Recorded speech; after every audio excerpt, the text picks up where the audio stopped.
Everybody, day 11 of the Aldi Advent Beer Calendar. Let's see, today we have a wit beer from Christoffel, yeah, which is St. Christopher, the old guy, guy who helps Jesus cross the river. Wit beer, like I said, is the equivalent of the German Weissen. It's a wheat beer. Always has coriander and orange peel. If it's Belgian, it's always with yeast, so it's always nice and hazy. It's a nice light color. Looking ahead, I've got my nice little tulip glass from the brewery just down the street. We haven't had anything from them in forever.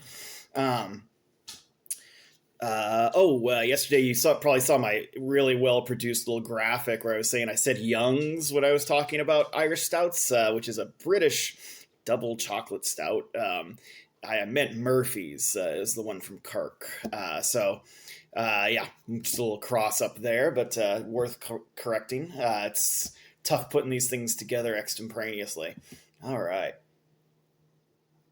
Decent nose, smells like it should.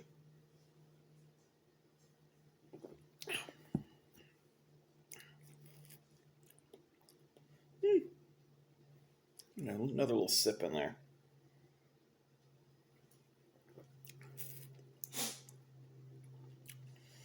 Yeah, that's an excellent example of wit beer.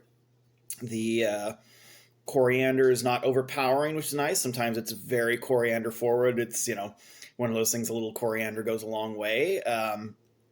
So it's got a nice balance to it. Little bit sweeter than usual, perhaps a little extra malt in there of some type. The orange peel's noticeable, but definitely in the background. That's a very good wit beer. As I've said before, these kind of the Weissens and Wits aren't generally one of my favorites. I do tend to like the Wits a little more than the Weissens, or sometimes just called Belgian Whites. I'd probably give that in that 7.5. Just like a, good beer. I would, if I was in the market for a wit, I would buy that one. So it continues a reign of pretty good beer from the Aldi case. Tomorrow we'll hit one that's kind of surprised me. A little nice, very modern packaging, apparently from a brewery called 1758 in Belgium, which I've never heard of. And it's a Belgian India Pale Ale, which I will get into tomorrow. That is one of the weird little historical occurrences in brewing. That style is kind of an oddball. Anyway, I'll see you guys all tomorrow.